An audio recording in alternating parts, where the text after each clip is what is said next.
L'homme ne vivra pas de pain seulement, mais de toute parole qui sort de la bouche de Dieu. Voici votre moment de méditation quotidienne.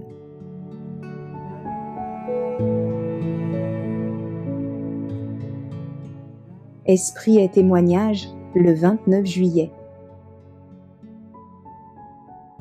Les apôtres rendaient avec beaucoup de force témoignage de la résurrection du Seigneur Jésus. Et une grande grâce reposait sur eux tous. Actes, chapitre 4, verset 33.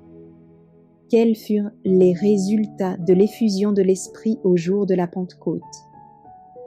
La bonne nouvelle d'un Sauveur ressuscité fut proclamée jusqu'aux extrémités du monde habité.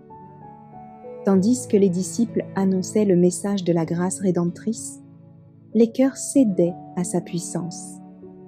L'Église voyait venir à elle de nombreux convertis de toutes les classes de la société. Les rétrogrades revenaient à la foi.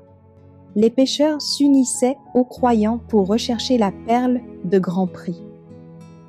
Quelques-uns de ceux qui avaient été les ennemis les plus acharnés de l'Évangile devenaient ses meilleurs champions.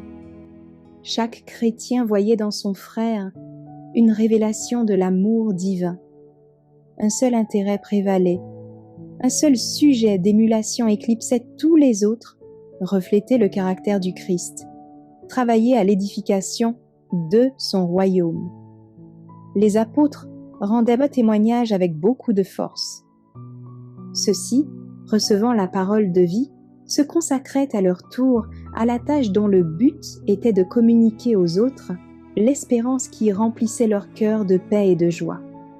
Les menaces ne pouvaient ni les retenir, ni les intimider. Le Seigneur parlait par eux, et tandis qu'ils allaient de lieu en lieu, l'Évangile était prêché aux pauvres, et des miracles de la grâce divine s'opéraient. Ainsi, le Seigneur peut agir avec puissance lorsque les hommes s'abandonnent au contrôle de son esprit. La promesse de l'Esprit est pour nous aujourd'hui aussi bien que pour les premiers disciples. Dieu désire revêtir de la puissance d'en haut des hommes et des femmes, comme il le fit au jour de la Pentecôte. À cet instant même, son esprit et sa grâce sont à la disposition de tous ceux qui en sentent le besoin et qui acceptent sa parole. Leur zèle pour le Seigneur poussait les disciples à proclamer la vérité avec une grande puissance. Ce même zèle ne devrait-il pas brûler nos cœurs et nous amener à parler avec hardiesse de l'amour rédempteur du Christ crucifié? L'Esprit ne devrait-il pas, aujourd'hui, en réponse aux prières ferventes et persévérantes, remplir les hommes de puissance pour le service de Dieu?